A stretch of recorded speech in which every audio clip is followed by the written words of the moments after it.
उसका 14 अध्याय उसकी 13 आयत से उसके 20 आयत के बीच के देखेंगे। उत्पत्ति की पुस्तक उसका 14 अध्याय उसका 13 वचन से 20 वचन के बीच। जी पढ़ेंगे। तब एक जन को भागकर बच निकला था। जी उसने जाकर इब्री अब्राहम को समाचार दिया। जी हाँ। अब्राहम तो एमोरी मम्रे जो एस्कोल और आनेर का भाई था, जी उसके 5 वृक्षों के बीच में रहता था। जी और ये लोग अब्राहम के संग वाचा बांधे हुए थे। हाँ जी। ये सुनकर कि उसका भतीजा बंदी बना लिया गया है। जी सुनकर कि उसका भतीजा बंदी बना लिया गया है। अब्राहम ने अपने 318 शिक्षित युद्ध कौशल में निपुण दासों को लेकर जो उसके कुटुंब में उत्पन्न हुए थे, अस्त्र शस्त्र धारण करके दान तक उनका पीछा किया। जी और अपने दासों के अलग अलग दल बांधकर रात को उन पर चढ़ाई करके उनको मार लिया। जी हाँ। और होबा तक जो दमिश्क के उत्तर की ओर है, जी उनका पीछा किया। जी और वो सारे धन को अपने और अपने भतीजे लूत को और उसके धन को और स्त्रियों को और सब बंदियों को लौटा ले आया। जी जब वह कर्दोलारोमेर और उसके साथी राजाओं को जीत कर लौटा आता था, जी तब सदोम का राजा सवे नामक तराई में जो राजा की तराई भी कहलाती है, जी हाँ। उससे भेंट करने के लिए आया। जी तब सालेम का राजा मिलिकसिदिक जो परम प्रधान ईश्वर का याजक था, जी रोटी और दाखमधु ले आया। हाँ जी। और उसने अब्राहम को एक ये आशीर्वाद दिया, परम प्रधान ईश्वर की ओर से जो आकाश और पृथ्वी का अधिकारी है, तो धन्य हो। जी हाँ। और धन्य है परम प्रधान ईश्वर जिसने तेरे द्रोहियों को तेरे वश में कर दिया। जी तब अब्राहम ने उसको सब वस्तुओं का दशमांश दिया। जी हालेलुया। आप इस कहानी को पढ़ें 13 से लेकर 20 के बीच। और जब आज उत्पत्ति उसका 14 अध्याय देखेंगे, वहां पे आज हम 2 पहलुओं पे बात करेंगे। एक तो अब्राहम के द्वारा लूत का छुड़ाया जाना, कह सकते हैं कि परमेश्वर की सामर्थ के द्वारा लूत को अब्राहम के द्वारा छुड़ाया गया। और दूसरे परमेश्वर में बात करेंगे कि हमारे लिए मिलिकसिदिक या कह सकते हैं एक याजक का होना जरूरी है। साथ में सब पॉइंट में हम ये भी सीखेंगे कि याजक के साथ साथ हमारा और आपका दायित्व क्या होता है, क्योंकि अब्राहम ने भी अपने याजक के लिए 10वें अंश को दिया जब वो जीत कर आया। आज हम इन बातों पर चर्चा करेंगे। और सबसे बड़ी बात है, जो इसका भतीजा था लूत था, उसको तो वहां के जो खिलाफत के राजा थे उठा ले गए, जीत के ले गए अपने वहां। और सोचिएगा कि लोग कितने चालाक होते हैं। लूत भी अपने जमाने का चालाक था। आप कल्पना करिए कि आपको लोग धोखा देते हैं, आपसे लोग कहते हैं, वायदा करते हैं, पर वो आपको समय पे काम, उनको लगता है कि वो बहुत बड़ा जग जीत लेते हैं, बहुत बड़ा काम कर लेते हैं ना, चालाकी करते हैं। किसी के यहाँ वायदा किया कि भैया हम आपकी मदद करेंगे, पर मदद के समय नहीं पहुंचे। और ये भी कहते हैं देखें, हम देखें कि कैसे कर लेते हैं काम अपना। आपको पता है लोग ये तो विचार करते हैं कि लोग कितने चतुर चालाक हैं कि धीमे से किसी को गलत कह देना, धीमे से किसी का नुकसान कर देना, धीमे से किसी को किसी प्रकार से फांस देना, ये मनुष्य का एक चालाकी है, एक उसका स्वभाव है। पर मनुष्य इस बात पे गौर कभी नहीं करता, जब मनुष्य इतना चालाक है, इतना चतुर है कि वो 420 करता है, तमाम गलत बात करता है और इतना सच बन जाता है कि उसको लोग पहचान नहीं पाते। अब कल्पना कीजिएगा कि परमेश्वर जिसने उसे बनाया है वो आपसे कितना चालाक है। हालेलुया। क्या कोई ऐसी बात है जो परमेश्वर से छिपाई जा सकती है? क्या आपकी चालाकी लोगों से छिप सकती है? आपके माँ बाप से, आपके पति से, आपकी पत्नी से, आपके परिवार से, रिश्तेदार से? तो आपकी चालाकी आप लोगों को उल्लू बना सकते हैं। क्योंकि कई बार आप पढ़े लिखे होते, आप समझदार होते, तो लोगों को ज्ञान नहीं होता, आप बहला सकते, फुसला सकते, लोगों को झूठा बोल सकते हैं। पर क्या कभी विचार किया है, जो चालाकी आप कर रहे हैं, इससे बड़ा भी चालाक आपके यहाँ बैठा है, अर्थात परमेश्वर। बहुत लोग धीमे से, जान नहीं मिलता कब क्या चीजें चोरी हो जाए पता नहीं चलता, कब आपका लड़का क्या कर ले पता नहीं चलता। पर उनको ये नहीं पता होता है कि जो चालाकी आप कर रहे हैं इससे भी एक बड़ा जन है जो चालाक बैठा है, अर्थात परमेश्वर। हालेलुया। अर्थात उससे आप चालाकी करके छुप नहीं सकते, उससे आप चालाकी करके कोई नया काम नहीं कर सकते। आप एक बार अपने परिवार को, अपने माँ बाप को, अपने भाई को, अपने लोगों को चालाकी से कुछ कर सकते हैं। मैं किसी जन से कल बात कर रहा था, बेचारे बता रहे थे इतना जन चालाक कि उनको पता नहीं चलता है कि उनके पैसों को, उनके सासुर के पैसों को 2 हिस्सा में बंटना चाहिए था, पर एक बहन उसको अपने फिक्स डिपॉजिट कर देती है, पता नहीं चलता, और उसका झूठा एफडी की फोटोकॉपी बना के लगता है रियल है और घर में थमा देती, देखो आधी बहन के नाम भी आधे पैसे हैं।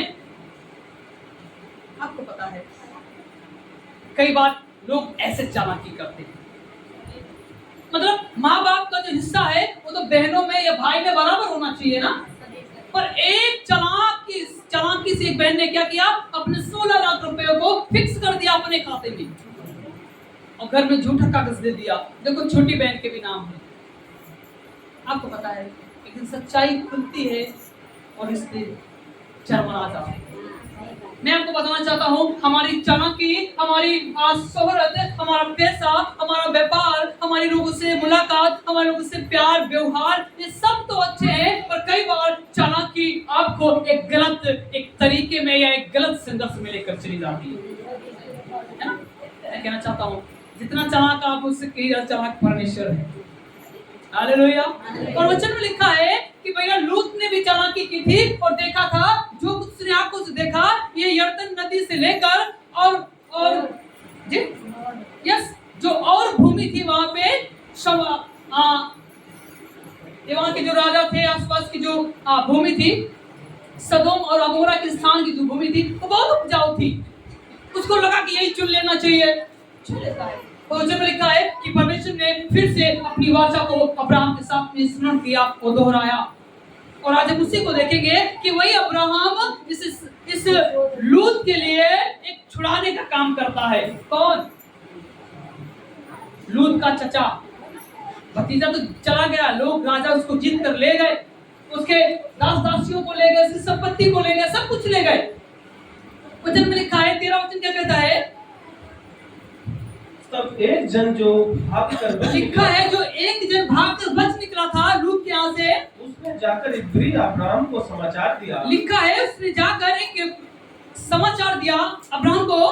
अब्राहम तो एमोरी मम्रे जो और आनेर का भाई था, उसके बांध बच्चों के बीच में रहता था जी, और ये लोग अब्राहम के संग वाचा बांधे हुए थे जी। ये सुनकर कि उसका भतीजा बंदी बना लिया गया है, सुनिएगा, लिखा है कि सुनकर कि उसका भतीजा बंदी बना लिया गया है, अब्राहम ने अपने 318 शिक्षित युद्ध कौशल में, लिखा है अब्राहम के पास में 318 ऐसे कौशल प्रशिक्षित लोग थे, में निपुण दासों को लेकर जी, जो उसके कुटुंब में उत्पन्न हुए थे, जी, अस्त्र शस्त्र धारण करके दान तक उनका पीछा किया। लिखा है वो लोग उनका पीछा करते हैं और अब्राहम अपने भतीजे को ही नहीं लाता है, बल्कि लिखा है उसके साथ में जो दास दासियां थी, जो धन संपत्ति थी, सबको पुनः उन राजाओं से जीत लाता है। हालेलुया। लूत नहीं कर पाया, पर कौन कर रहा है? कौन कर रहा है? अब्राहम कर क्यों रहा है? क्योंकि वो आत्मिक जन है। कैसा जन है? कैसा जन है? क्योंकि वो परमेश्वर की आज्ञा को मानता है, वो परमेश्वर की दया के अनुसार चलता है, वो परमेश्वर के हर एक वायदे में चलता है। इसलिए परमेश्वर का वादा बार बार कई बार अब्राहम के साथ में दोबारा दोहराया जाता है। हालेलुया। कई बार हम ऐसी परिस्थिति में होते हैं और हमें लगता है कि हमारे लोग हमको काम नहीं आएंगे, और सच तो यही है, दुनिया काम आए ना आए, पर एक दिन लास्ट में घर ही आपके काम आता है। हालेलुया। क्योंकि लूत को छुड़ाने वाला कौन था? उसका चचा था अब्राहम, उसका घर के जन थे। वो अलग जरूर हो गए, वो एक अच्छी घाटी में अच्छी जगह पे रहने जरूर लगे, पर आपत्ति आई, समस्या आई, और समाधान कहां से आता है? वही घर से। हालेलुया। मैं प्रोत्साहित करना चाहूंगा कई बार हम क्यों ना परमेश्वर से नाराज हो जाएं, क्यों ना हम दूर हो जाएं, क्यों ना हमारा मन करे मीटिंग नहीं जाएंगे, हम आराधना नहीं करेंगे, हम वचन नहीं पढ़ेंगे, कोई बात नहीं है, पर एक दिन परमेश्वर अपने तरीके से घुमा ले आता है। सही है ना? आपको लगता नहीं चलो कोई बात नहीं, आज मीटिंग नहीं जाते, कोई बात नहीं आज प्रार्थना नहीं करते, कोई बात नहीं आप प्रार्थना ना करें, परमेश्वर आप पे अंकुश नहीं लगाता। पर जिस दिन परमेश्वर चाहेगा कि आपको लगातार प्रार्थना करना है, उपवास करना है, आपको आगे बढ़ना है, परमेश्वर आप पे कोई ऐसी काम बात को लाएगा जिससे आप तैयार हो जाएंगे कि आपको करना ही करना है। हालेलुया। कई बार लगता है क्या करना है, ये तो रोज का काम है। पर मैं आपको कहना चाहता हूँ हमारा परमेश्वर के साथ में रिश्ता रोज का होना चाहिए। हमारा परमेश्वर के साथ में रिश्ता, आपको पता है ना कि हर दिन आप बनाते हैं और हर दिन आप खाते हैं। ऐसा तो नहीं एक दिन घर का एक दिन खाना बना लिया महीनों तक ना खाए। क्यों? क्योंकि कुछ आपकी जरूरतें हैं शरीर की, पेट की, तो आपको खाना बनाना ही पड़ता, वो भी 2 टाइम, सुबह भी बनाएंगे शाम को भी बनाएंगे। जब लोगों का काम चलता है लोग दोपहर में भी बनाते हैं, है ना? क्यों? क्योंकि बगैर रोटी के काम नहीं चलता। मैं आपको बताना चाहता हूँ बगैर परमेश्वर के आपका काम नहीं चलेगा। रोटी से तो एक बार चले ना चले, तो आप खाएं ना खाएं, आप इस काम को करें ना करें, पर एक काम है जो यीशु मसीह की आराधना है वो आपको करना ही है। हालेलुया। आपको पता है ना कई बार परमेश्वर आपको अपने रास्ते से लेकर चलना चाहता है। एक छोटी सी बात सुनिएगा, बहुत सारे लोग फिसल के रपट के गिर जाते हैं, है ना? अधिकतर बारिश में। आपको पता है गिरना कैसे होता है? अभी कभी आप जा रहे हो, अचानक बारिश हुई हो और आपका पैर वहां पे बहुत दूर तक खिसकता जाता है, पर सूखा हो तो नहीं खिसकता। कभी सोचे ऐसा क्यों होता है? आपको पता है कि वैज्ञानिक तथ्य जो बताता है जब आपके पैर के बीच का बल और पृथ्वी के बीच का जो फ्रिक्शन होता है, जो घर्षण बल होता है, उनके बीच में जो उनकी वैल्यू है, जो उनका अनुमान, जो मानक नंबर होता है वो 0 हो जाता है जहां से आप गिर जाते हैं। गिरने की ऐसे ही लोग जब रपटते ना, शुद्ध भाषा में तुम जानते रपट गए, पर ऐसा बताया जाता है जब आपके पैर के बीच के बल जहां पे आप खड़े हैं और जहां पे वो धरती, जहां से वो पैर फिसल रहा है, उसमें घर्षण बल लगता है। क्या बल लगता है? जब घर्षण बल का मान 0 हो जाता है वहां पे पैर फिसल जाता है और आदमी और गाड़ी गिर जाती है। वैज्ञानिक तथ्य यही बताता है। फ्रिक्शन बल कम हो जाए, फ्रिक्शन जो घर्षण बल है जब वो कम हो जाता है, जब वो 0 हो जाता है, तब आपका शरीर सदता, कितना भी आप बलशाली क्यों ना, पर गिर जाएंगे। अब गौर कीजिएगा, इस बल को उत्पन्न करने वाला भी परमेश्वर है, इस वैज्ञानिक विकल्प को खोजने वाला भी परमेश्वर है। क्योंकि ये हमारे लिए छोटी सी बात होती है पर इसका बहुत काम आता है। इसकी वजह से 2 आंगुर का जो पहिया साइकिल का होता है, ये फ्रिक्शन की वजह से धरती पर घूमता रहता है और गिरता नहीं है। कब गिरेगा? जब फ्रिक्शन बल वहां पे खत्म हो जाता है, 0 हो जाता है, तब साइकिल रपट जाती है, गिरने के चांस हो जाते हैं। ऐसे ही परमेश्वर और आपके बीच में एक बल लगता है जिसको हम आत्मिक बल कहते हैं। क्या कहते हैं? क्या कहते हैं? जो आपके बीच में रिश्ते हैं, जो परमेश्वर के बीच में रिश्ते हैं, वही आपका एक रिश्ता है जो आपको गिरने से बचा लेता है। कई बार आपके सामने ऐसी परिस्थितियां होती हैं, ऐसे गंभीर बातें होती हैं जिनका लिए आपके पास कोई तोड़, पर परमेश्वर के पास में आपके लिए 1000 तोड़। हालेलुया। परमेश्वर के पास में आपके लिए 1000 योजना है। परमेश्वर जानता है कि आपको किस रीति से लेकर जाना है। सही कह रहा हूं? वो बल आपका आत्मा का बल है, आपका शरीर है और परमेश्वर है, और बीच में आत्मा आपके अंदर निवास करती है और जो आराधना होती है, जो फेलोशिप होती है, जो आराधना होती है, वो आपको और परमेश्वर को जोड़ने का काम करता है। जब आप आराधना कर रहे होते हैं तो आपका मन कभी कभी इतना शांत हो जाता है और आपको लगता है कि आप बिल्कुल जिस स्थान पे बैठे हैं पता ही नहीं लगता। क्यों? कि ये आराधना आपको परमेश्वर के साथ में करती है। हालेलुया। मैं कहना चाहता हूँ अब्राहम उस परमेश्वर के साथ में जुड़कर चल रहा था। कैसे चल रहा था? इसलिए अब्राहम तो हर जगह से जीतता आता है। लिखा है लूत को लोग उठा ले गए। उनको जब अब्राहम को पता चला कि हमारे भतीज को लोग उठा ले गए, उसने 318 कौशल शिक्षित लोगों को भेजा। एक से एक बलशाली लोग निपुण थे। उन्होंने चढ़ाई की और अपने लोग भतीजों को छुड़ा लिया। हालेलुया।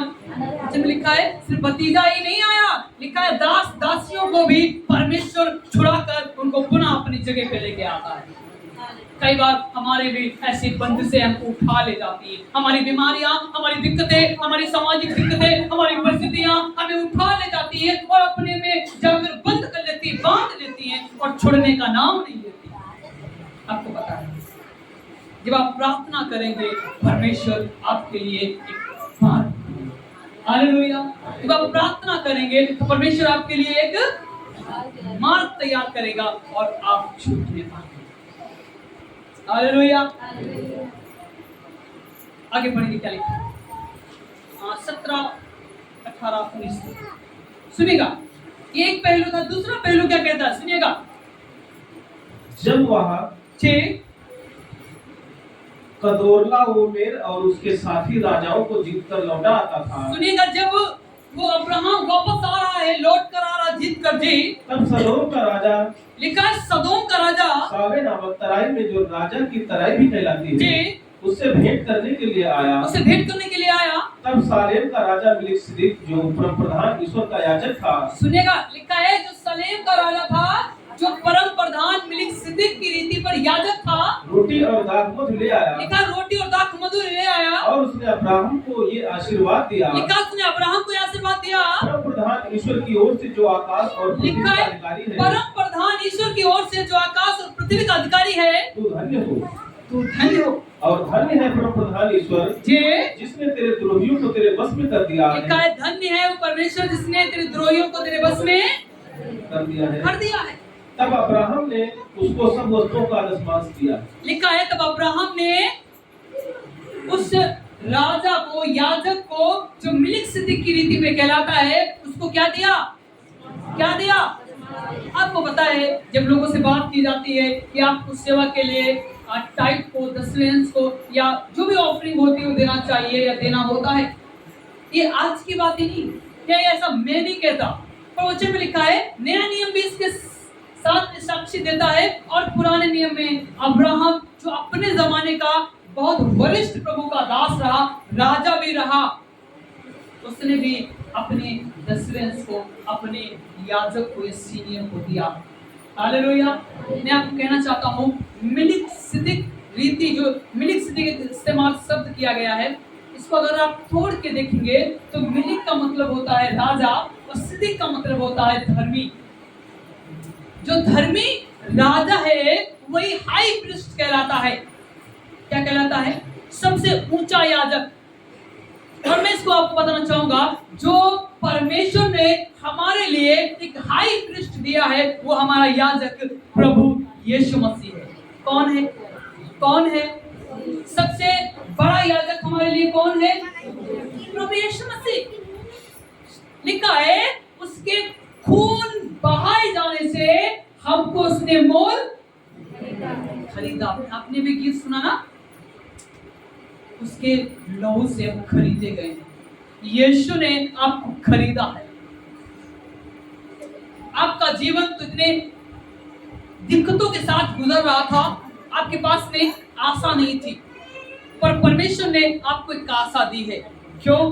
कि आप रूह से जन्मे हैं, आप जगत की ज्योति हैं और आप पृथ्वी का नमक भी। ये बाइबल में सब बातें हैं।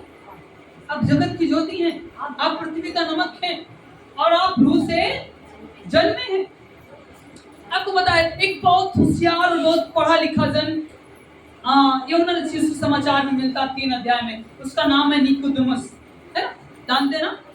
लिखा है वो फरीसियों का सरदार था। क्या था?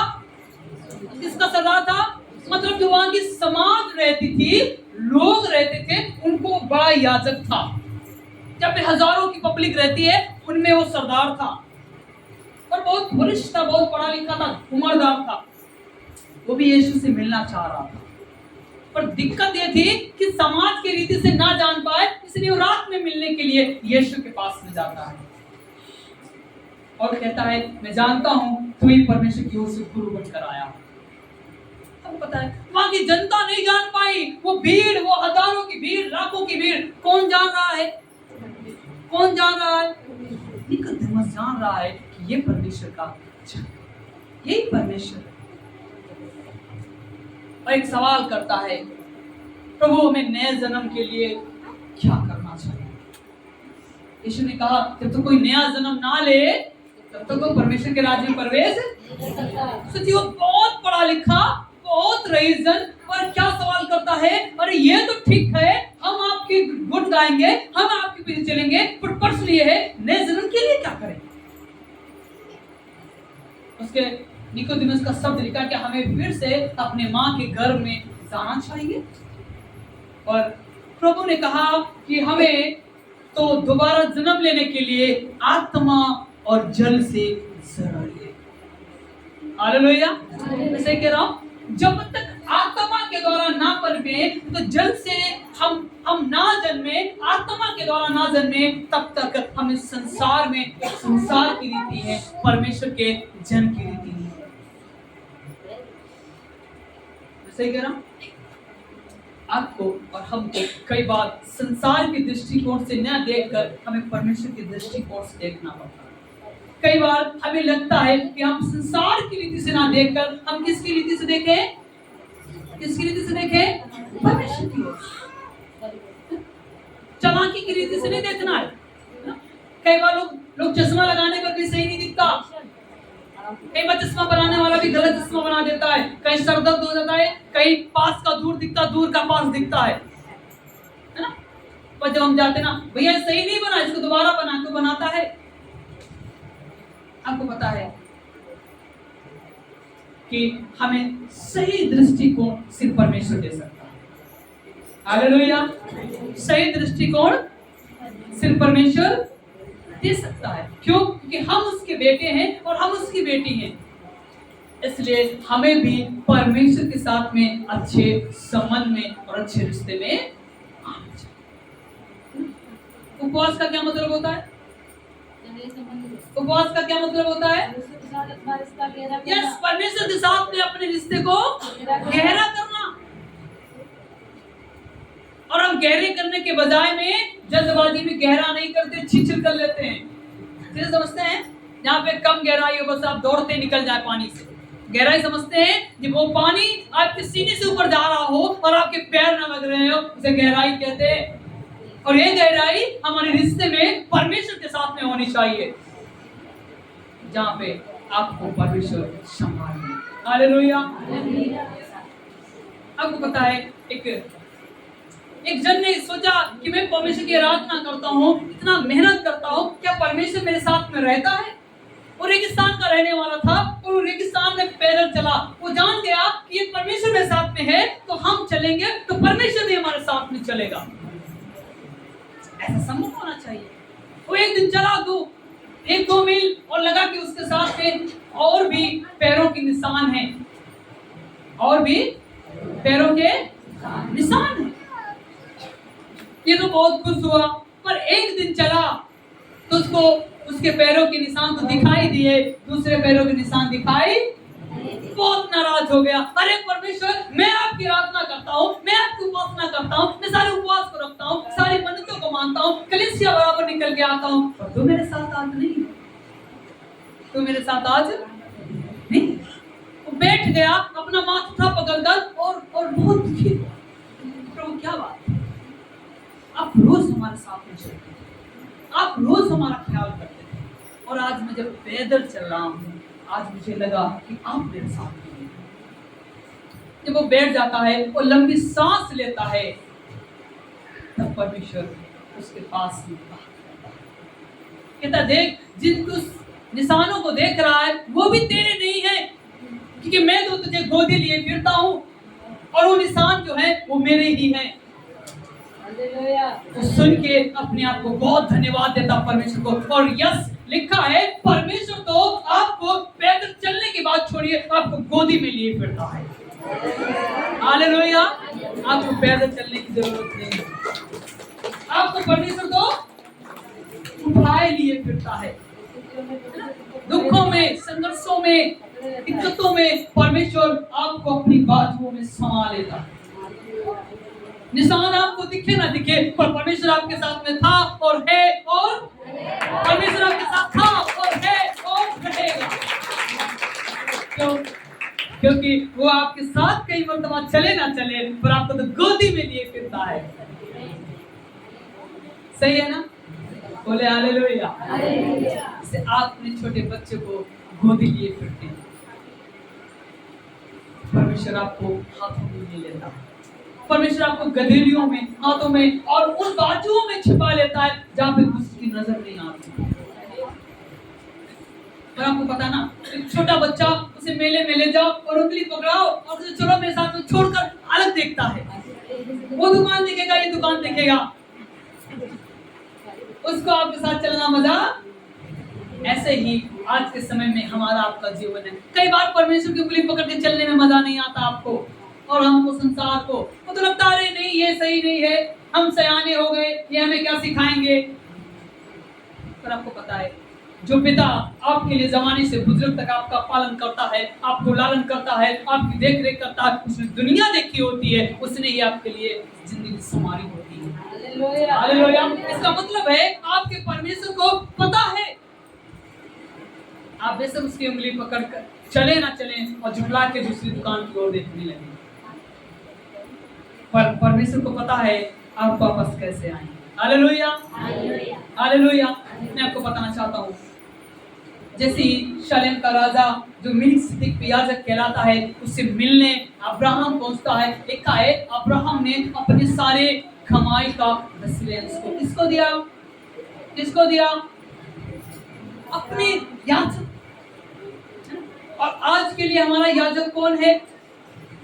हमारा प्रभु यीशु मसीह। आप हमारे साथ में एक आयत देखिए, इब्रानियों की पुस्तक उसका 7 अध्याय की पहली और 2 पद क्या कहता है इसके विषय में। जल्दी से इब्रानियों उसका 7 अध्याय उसकी 1 और 2 पद इस मेलिकिसदिक याजक पे क्या बात करता है? ये मेलिकिसदिक सालेम का राजा, लिखा है ये मेलिकिसदिक सालेम का राजा और परम प्रधान परमेश्वर का याजक। लिखा है परम प्रधान परमेश्वर का याजक। किसका है भैया? किसका याजक है? जो वहां पे सालेम का जो राजा है, जो मेलिकिसदिक कहलाता है, लिखा है वो परम प्रधान परमेश्वर का याजक है। और क्या लिखा है? सर्वदा याजक बना रहता है। लिखा है सर्वदा याजक बना रहता है। जब अब्राहम राजाओं को मारकर लौटा जाता है, जब अब्राहम राजाओं को मारकर लौटा जाता है, तो इसी ने उससे भेंट करके उसे आशीष दी। लिखा है इसी व्यक्ति ने, जो सालेम का राजा है, जो मेलिकिसदिक रीति पर याजक कहलाता है, इसी ने उसे आशीष दी। क्या आशीष दी? इसी को अब्राहम ने सब वस्तुओं का 10वां अंश भी दिया। लिखा है 10वां अंश भी दिया अब्राहम ने। ये पहले अपने नाम के अर्थ के अनुसार धर्म का राजा और फिर सालेम अर्थात शांति का राजा है, जिसका ना पिता ना माता ना वंशावली है, जिसके दिनों का ना आदि और ना जीवन का अंत है, परंतु परमेश्वर के पुत्र के स्वरूप ठहरकर वह सदा के लिए याजक बना रहता है। हालेलुया। लिखा है जिसका ना कोई आदि है ना कोई अंत है, ना ही जिसका कोई माँ है ना ही कोई बाप है, ना ही किसी कह सकते कोई रिश्ते में नहीं है। लिखा है वही सदा के लिए याजक बना रहता है, अर्थात प्रभु यीशु मसीह। हालेलुया। वो याजक था और याजक है और सदा के लिए याजक बना रहेगा। आज के याजक आज हैं, कल नहीं भी होंगे, क्योंकि दुनिया का चक्र है। लोग बचपन से लेकर जवान होते हैं, जवान से लेकर बुजुर्ग की ओर जाते हैं और फिर एक दिन इस दुनिया से कुछ कर जाते हैं, दूसरे याजक आ जाते हैं। पर एक याजक है जो ना ही मरता है ना ही थकता है, वो याजक था और याजक है और सदा के लिए याजक बना, वो है प्रभु यीशु मसीह। Hallelujah, hallelujah. मैं कहना चाहता हूँ, आप किसी की सुने ना सुने, परमेश्वर की सुनना आवश्यक है। किसकी सुनना आवश्यक है? किसकी सुनना आवश्यक है? परमेश्वर की सुनना, परमेश्वर की सुनना आवश्यक है। एक गीत है, दुनिया ने किसी की सुनी ना सुनी, आज तुम्हें वचन सुनाने कोई आया है ना? आप आपको किसी ने सुनाया नहीं सुनाया, नो प्रॉब्लम, कोई बात नहीं, है ना? गीत का लिखने वाला कहता है, हमने किसी की सुनी ना सुनी, पर आज तुम्हें वचन सुनाने कोई आया है ना? और लिखा है, गफलत में पड़े कुछ तो सोने लगे और कुछ तो जाग उठे, और बहुतों का नतीजा कुछ ना निकला। कुछ सोए थे और कुछ जाग गए। मैं आपको बताना चाहता हूँ, हम क्या विचार कर रहे हैं नहीं पता, पर परमेश्वर हमारे लिए बहुत विचार कर रहे हैं। हालेलुया। वो आपके लिए बचपन से लेकर अब तक आपके लिए योजना बनाता था और है और बनाता रहेगा। आप उसके पास आए या ना आए, अब प्रार्थना कई बार करें ना करें, पर परमेश्वर का काम है आपके लिए उत्तम जीवन देना। परमेश्वर का काम है आपके जीवन में अपनी सोच को देना। परमेश्वर का काम है आपको आशीष देना। परमेश्वर का काम है आपको कठिन समयों से निकाल कर एक अच्छे जीवन को देना। हालेलुया। कई बार आपको लगता है परमेश्वर आपके साथ में चलता नहीं है, पर वचन का लिखने वाला कहता है, परमेश्वर आपको तो गोदी में लिए फिरता है। कितनी अगम्य बात। हमें लगता है परमेश्वर है नहीं, कुछ क्षण बुखार हो जाए, परेशानी हो जाए और आपको लगेगा नहीं ठीक नहीं हो रहा, हमें कुछ और बदलाव करना चाहिए। बहुत लोगों का ऐसा मानना है, कहीं और चले जाते हैं। पर मैं आपको बताना चाहता हूँ, परमेश्वर आपको हाथों में लिए फिरता है। कैसे लिए फिरता है? गोदी में। उसी जन के अनुसार वो जन बैठकर रोने लगता है और अपने आप कोसने लगता है और कहता परमेश्वर तो है ही नहीं, क्योंकि परमेश्वर मुझसे प्यार नहीं करता। प्रभु कहता है, देख तू पैदल नहीं चल रहा था, ये जो निशान है वो मेरे पैरों के निशान है, तुझको तो मैं गोदी लिए फिरता हूँ। परमेश्वर तो आपको हाथों में उठाए फिरता है, उठाए चलता है, ताकि आपको ठेस ना लगे। हालेलुया। पर कई बार आप छोटे नन्हे बालक की तरह बार बार अपने पिता की उंगली छोड़कर दूसरी दुकान पे जाना चाहे तो जा सकते हैं, कोई बात नहीं। एक छोटा बालक जब बाजार या मेले में जाता है, वो साथ से ही नहीं चलना चाहता, क्यों? उसको आंखों में बहुत कुछ दिखता है, इधर खिलौने दिखेंगे, उधर बड़ी खिलौने दिखेंगे, ये दिखेगा वो दिखेगा।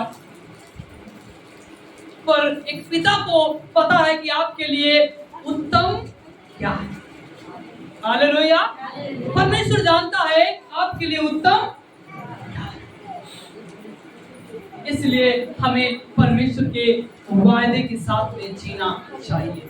हमें परमेश्वर के दायरे में रहकर जीना चाहिए। कई बार मसीह लोग अपने दायरे को छोड़कर दूसरे के पाले में जा गिरते हैं। अरे चलो भैया हम देख लेते हैं आपके जीवन में, खुद नहीं सही है पर दूसरे के जिंदगी में जाना उनको बहुत अच्छा लगता है।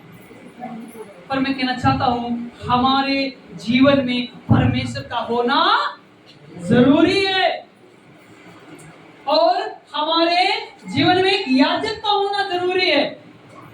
मैं सही कह रहा हूं? आपके जीवन में भी एक याजक होना चाहिए और सबके जीवन में एक सेवक, एक याजक होना चाहिए। आपको पता, मैं हाल में मैं अभी कुछ दिनों के लिए लखनऊ गया और मैं अपने भैया से बात कर रहा था। आपको पता है वो इतना पूरे दिन को हमें दे देते हैं, है ना? प्रार्थना समाप्त होने के साथ में बहुत अच्छे से बात कर रहे थे, सेवा कैसे चल रही थी, क्या हाल है, कैसे तुम लोग हो। इवन वो हमारे यहाँ तक इतनी सुधि रखते हैं, हमारे अपने खर्च को भी पूछते हैं कि क्या तुम्हारा खर्च चल रहा है, क्या तुम्हारे बच्चों की पढ़ाई अच्छी चल रही है, क्या तुम जो कर रहे हो ठीक है, क्या तुम्हारे खर्च के तुम्हारे पास इतने पैसे हो पाते कि तुम अपने परिवार को चला पा रहे हो। आपको पता है कई बार आपके लोग पूछे ना पूछे पर आपका याजक आपके प्रति बहुत चिंता करता है। हालेलुया। हालेलुया। और दीदी ने बताया मुझे तो नहीं पता था तुम अचानक आ जाते हो, और मुझे पता भी नहीं चला, प्रार्थना भी हो रही थी, उन्होंने एक बेहतर खाना बना रखा। ये कौन करेगा? आपका याचक कर सकता है, आपका परमेश्वर कर सकता है, जो आपके लिए बहुमूल्य चीजों को आपके लिए दे। आज का समाज इतना गंदा हो गया, एक कप चाय के साथ में आपको विदा कर देता है, खाने की बात नहीं आती। सही कह रहा हूं? वो कोडी ला देगा, पी लो भैया, ठीक है। पर कई बार हम दिल से इसे खाने की बात नहीं होती, रिश्ते की बात होती है। मुझे तो पता नहीं चलता कि देखो इतनी अच्छी सेविका होने के नाते और साथ में खाना भी बनाने की, और कहते हैं मुझे नहीं पता था फिर तुम आ रहे हो, पर मैंने आपके लिए स्पेशल कुछ बना के रखा है। अभी वो कुछ और खाने वाले थे, तो बेहतर बना। क्यों? उनको लगता है हमारा बेटा आया है, हमारा सेवक जो हमसे सीख कर हमारा चेला अपनी सेवकाई को कर रहा था, इतनी दूर से आया, कुछ तो बनता है भावपूर्वक सादर करना। कि कौन करेगा? परमेश्वर के जन कर सकते हैं, समाज नहीं कर सकता। हालेलुया। मैं सुन के, मैं देख कर बहुत हैरान हुआ, इसलिए कहता हूँ हमारे जीवन में एक याजक का होना जरूरी है। हालेलुया। पहले कौन होना चाहिए? परमेश्वर। फिर हमारे जीवन में कौन होना चाहिए? एक याजक होना चाहिए। वो तो लगता है याजक की कोई जरूरत नहीं, 6 महीना बाइबल पढ़ने के बाद में खुद याजक। आपको पता है हम तो कई साल बिता दिए बाइबल पढ़ते पढ़ते, और आप सबको सिखाते सिखाते हमारे याजक आज भी हमारे साथ में हैं। हालेलुया। आपका भी सेवक आपके साथ में रहना चाहिए, आपका परमेश्वर आपके साथ में रहना चाहिए। आपके दुख सुख में आप उसे सलाह ले पाएं, ऐसे याजक की आपको खोज करना चाहिए। हालेलुया। हालेलुया। क्यों लिखा है मेलिकिसदिक के याजक पे ना तो उसका कोई माँ है ना ही कोई पिता है, वो सदा के लिए और सर्वदा के लिए बना रहता है। वो हमारा प्रभु यीशु मसीह, हमारा महान याजक है। हालेलुया। आपका जो फोकस है, जो दृष्टि है, वो कहाँ होना चाहिए? संपूर्ण आपके प्रभु यीशु मसीह पर। आपका जो हाई प्रीस्ट है, सब प्रभुओं का अगुआ है, सब राजाओं का राजा है, सब सेवकों का सेवक है, सब याजकों का याजक है। वो महान याजक आपके लिए आपका प्रभु यीशु मसीह। हालेलुया। हालेलुया। संसार में रह के आपका पास है। सही कह रहा हूं? कितने लोग समझ रहे मैं सही कह रहा हूं? बोले हालेलुया। आपका सत्कार आपके रिश्ते को दिखाता है, आपका आदर। अगर आप किसी को पानी भी पिलाते हैं ना, वो भी एक बेहतर रिश्ते को दिखाता है। मैं सही कह रहा हूं? आप इन बातों को सीखें और अपने याजक को प्रसन्न करें, अर्थात प्रभु यीशु मसीह को। वही आपके जीवनों में चैन लाता है, वही आपके जीवनों में आनंद को लाता है, वही आपको गिरने से बचाता है। क्रिश्चियन काम करे ना करे, पर परमेश्वर काम करता है। हालेलुया। मैं आपको कहना चाहता हूँ, परमेश्वर ने आपको मोल खरीद लिया है अपने लहू के द्वारा, और वही हमारे लिए वचन में लिखा है, परमेश्वर ने हमें किसी महान याजक को दिया जो हमारे लिए सदा और सर्वदा के लिए याजक बन जाए। वो कौन है? वो कौन है? प्रभु यीशु मसीह। वही हमारे लिए याजक बन गया। आपको पता है सच्चा सुसमाचार तो यही है, यीशु मसीह हमारे लिए मारा गया, गाड़ा गया और तीसरे दिन जी उठा, और सर्वदा के लिए हमारे लिए याजक बन गया। इसीलिए लिखने वाला कहता है ना ही उसका कोई पिता है ना ही कोई उसकी माँ है, और वो तो सदा के लिए महायाजक बन गया। वो कौन है? प्रभु यीशु मसीह। हालेलुया। एक चीज आप जरूर सीखें, आप दुनिया खुश कर पाए ना कर पाए, पर परमेश्वर को खुश करना जरूर सीखें। आप दूसरे की बड़ाई तारीफ कर पाए ना कर पाए, परमेश्वर को देखना जरूर सीखें। एक और बात, आप इतने अच्छे हो कि दूसरा मसीह यीशु में आने के लिए विचार कर पाए। एक जन ने बताया, मैं 10 साल से हमारे रिश्ते गांव से हैं, मैं आपको जानता हूं, पापा को जानता हूं, पर मैं आपकी कलीसिया नहीं आ पाया। मैंने पूछा क्यों नहीं आ पाए? उन्होंने पूछा, मैंने एक ऐसे जन को देखा है, ऐसे जन से मिला हूं, मुझे लगता था कि वही डॉक्टर है, वही सेवक है, पर हमने कोई कोई गुण नजर नहीं आया सेवक का, इसलिए मैं आपकी कलीसिया में आपकी गुण, आपकी क्वालिटी बताएगी कि आप प्रभु यीशु मसीह को जानते हैं। उन्होंने कहा मैं तो इनको देखकर लगता था कि इनके यहाँ कलीसिया लगती है, इनके यहाँ सेवा चलती है। क्यों? कई बार हमारे गुण दूसरे को हमसे तो छोड़िए यीशु मसीह से दूर कर देते हैं। आपके जीवन से यीशु रिफ्लेक्ट होना चाहिए, यीशु दिखना चाहिए, आपके गुण क्वालिटी इतनी बेहतर हो कि दूसरा आपके साथ में आने का विचार करे। मुझे हैरानी हुई और दुख भी हुआ, 10 साल से बंदा हमारे गांव आ रहा है पर कलीसिया नहीं आ पा रहा। क्यों? उसको कुछ ऐसा क्वालिटी नजर नहीं आई है उस जन में कि वो कलीसिया आ जाए। उसको लगता है क्या इनके में कुछ तो ऐसा कुछ है नहीं सेवा कलीसिया, वो किसी और को। और मैं कहना चाहता हूँ जब आपको लोग देखें, आपको लोग पहचाने तो एक बार मन फिराने के लिए वो व्याकुल हो जाए कि नहीं हमको यीशु मसीह कलीसिया को जाना है। Hallelujah, hallelujah. दूसरी बात है, आपके लिए एक महान याजक था और है और रहेगा। वो सदा सर्वदा के लिए आपके लिए महान याजक बन गया, अर्थात प्रभु यीशु मसीह। हालेलुया। सुनिएगा लागूकरण क्या है। एक परमेश्वर एक आम आदमी को खास बना देता है। क्या बना देता है? लिखा है परमेश्वर ऑर्डिनरी मैन को, मतलब एक खास आदमी को एक्स्ट्रा ऑर्डिनरी बना देता है, खास बना देता है। सही कह रहा हूं? परमेश्वर ने आपको आम में से उठाकर खास बनाया है, खास बनाया है। हालेलुया। परमेश्वर ने आपको बुलाया था कि आप विश्वास करें और विश्वास के साथ में आप प्रतिक्रिया देने पाए। कई बार कहते ओ बहुत बड़ा विश्वास है, बहुत बड़ा विश्वास है, पर बीमारी के लिए प्रार्थना करना नहीं आता तो ये विश्वास क्या सही है? वचन में लिखा है आपका विश्वास आपका एक्शन लेने वाला हो, आपके विश्वास के द्वारा प्रतिक्रिया दिखने पाए। विश्वास तो बहुत बड़ा है। किसी ने कहा हम बहुत विश्वास करते हैं पर हम चर्च नहीं जाते। क्यों? हमको लगता है परमेश्वर तो सबका ही है, तो घर में भी है। ऐसे विश्वास का क्या मतलब? हम मीटिंग नहीं जाएंगे। विश्वास आपकी प्रतिक्रिया को दिखाता है। विश्वास आपके प्रतिक्रिया को दिखाता है। विश्वास तभी है जब आप में कोई प्रतिक्रिया हो। अगर कुछ हो नहीं रहा तो विश्वास कम है। 10वें अंश को देने से, ऑफरिंग दान देने से हमारे जीवनों में छुटकारा और कल्याण आता है। क्या आता है? छुटकारा और कल्याण आता है। और परमेश्वर आपके लिए छुटकारे को, आप कहीं बीमारी, कहीं दिक्कतों, कहीं समस्या, कहीं भी क्यों ना हो, पर परमेश्वर आपको चुटकियों में छुड़ा लेता है। छुड़ा लेता है ना? हालेलुया। दूसरी बात, यीशु मसीह ही आपके लिए महान याजक सर्वदा और सर्वदा के लिए हो गया और कोई नहीं। हाई प्रीस्ट कौन है? प्रभु यीशु मसीह। महान याजक कौन है? प्रभु यीशु मसीह। कोई मनुष्य नहीं। सुनिएगा ध्यान से, हमारे शब्दों को सुनिएगा। कोई मनुष्य नहीं है। पर हाई प्रीस्ट कौन है? वचन में लिखा है परमेश्वर ने आपके लिए महान याजक दे दिया है, अर्थात प्रभु यीशु मसीह।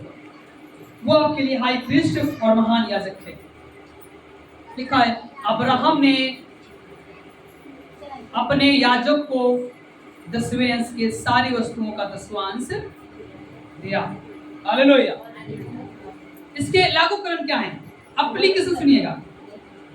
नंबर 1, यीशु मसीह हमारे लिए सदा सर्वदा के लिए याजक है, ऐसा हम विश्वास करते हैं। यीशु मसीह हमारे लिए सदा सर्वदा के लिए हाई प्रीस्ट है, महान याजक है, ऐसा विश्वास करते हैं। ये लागू कर। दूसरा पॉइंट क्या है?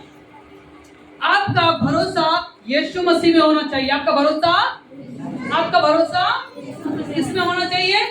मनुष्य में नहीं। किसमें? यीशु मसीह में। और आपको एक धर्मी जन होने के नाते सदा परमेश्वर की आराधना करना चाहिए। एक अच्छे जन होने के नाते आपको परमेश्वर की आराधना करना चाहिए, क्योंकि लिखा है कि परमेश्वर हमें पापों से, शत्रुओं से और तमाम बीमारियों से आजाद करके छुड़ा लेता है। हालेलुया। लास्ट बात है कि हमें सदा और सर्वदा महायाजक को धन्यवादी होना चाहिए और अपने कस्टमर्स को देना चाहिए। हालेलुया। और कई बार हम विपत्ति में पड़े, मैं प्रार्थना करना चाहिए। वचन में लिखा है, याकूब का लिखने वाला कहता है, प्रार्थना के द्वारा बड़ा परिवर्तन आता है। बोले मत सकते, धर्मी जन की प्रार्थना के द्वारा एक दूसरे का हाथ पकड़े और के धर्मी जन की प्रार्थना के द्वारा बड़ा परिवर्तन। एक बार धर्मी जन की प्रार्थना के द्वारा बड़ा परिवर्तन। हालेलुया। आपकी बड़ा परिवर्तन आ रहा है, आपके बच्चों में बड़ा परिवर्तन आ रहा है, और आपके घर, खलिहान, खेत, जहाँ कहीं आप काम कर रहे हैं, परमेश्वर बड़े परिवर्तन कर रहा है। हालेलुया। तो प्रभु आपको आशीष दे। हाँ, गॉड शांति और शांति से